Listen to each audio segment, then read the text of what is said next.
So, in our home clearing part of our business, we get a lot of people who call and they're afraid that they have a ghost or some kind of spirit in their house. And could that be the case? It absolutely could. However, there are lots of things that be causing the feeling that your house is haunted or that you have a spirit in it. I'm going to go over some of those today just to kind of give you some background knowledge.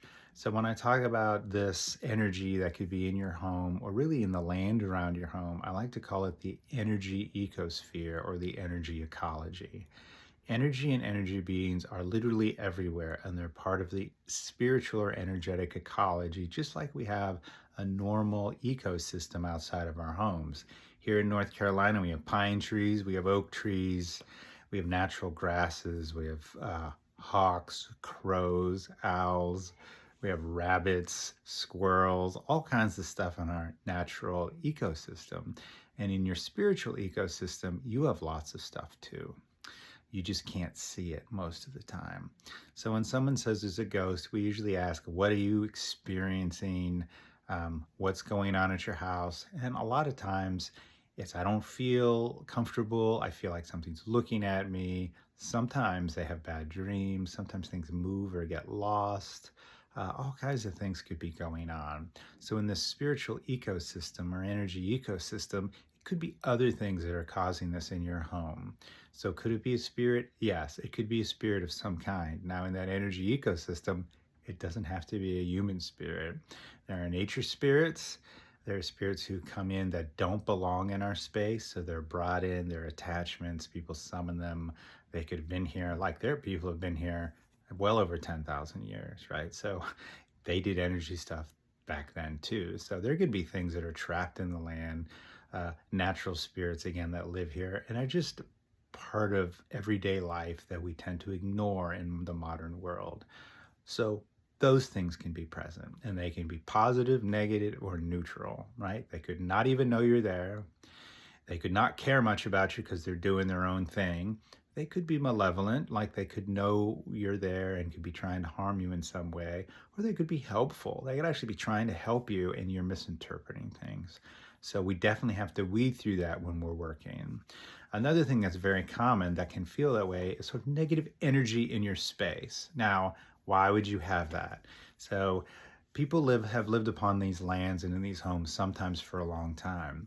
Sometimes also you have traumatic events that occur in your home, and those run the gamut, right? So traumatic events could be people who have illnesses, especially long lingering illnesses. It could be people who have mental conditions that cause a lot of anguish, sort of anxiety, depression, and things like that.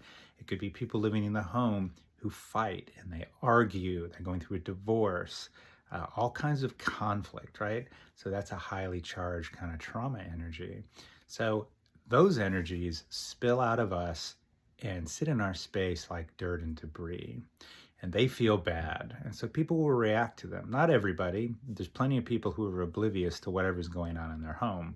But there are lots of sensitive people who will just feel uncomfortable in their home if there's enough of this trauma energy just stuck there. So that could be something you might think something's watching you. I feel uncomfortable. It is, in a way, watching you, not like you think. It's just energy stuck in those locations.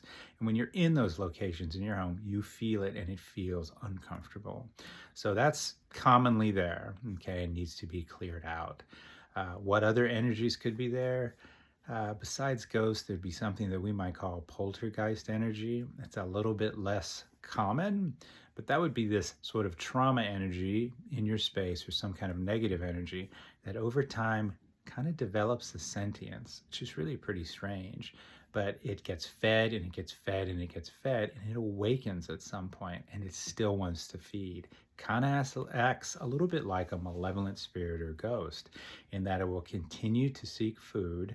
So it wants you to have trauma as well, whatever the type that it tends to feed upon. And it also will protect its territory. So it'll try to chase people away that it doesn't like. It'll try to frighten you. It'll try to control you. It's kind of a bestial level intelligence, but they can get a little bit more intelligence. They tend to be feral and cunning, not necessarily like a chess player, many moves ahead, but it can be over time. So that's another interesting and unusual energy that can be in your space. So, land energy, can you have cursed spaces? Can you have just bad places? Absolutely. So, you can have places where, again, this is a lot of the trauma. So much trauma has happened. People have been killed. Maybe you live in a place that's been fought over again and again over thousands of years. The land just, that trauma gets stuck right in that land. That's another example of trauma energy, not specific to your home, but maybe specific to the area that you live in. So, all these are the most common things that sort of mask or mirror spiritual, like a ghost like energy in your home. And when we go in, we can ferret that out. This is something that the typical ghost hunters are not very good at. And some of those energies can mask themselves as people, and they will. And sometimes you get readings on your meters, sometimes you get voices and things like that, but it could be so many different things. And this is where somebody who does energy work, particularly someone who has shamanic work where they can enter and see into the spiritual place, are very helpful in letting you know what the energy is so it can be dealt with appropriately. So all these energies might need a different tool to deal with it appropriately in your space, so your space can return to being your space where it's only your energy and the love and kindness and whatever energy you're trying to build in your space exists. So hopefully that's helpful. Lots more questions can come out of that. We could talk lots and lots about each and any individual kind of spiritual energy that are in your space, but hopefully this gives you an overview of kind of the negative or heavy energies that you might find in a normal space. Thanks for listening.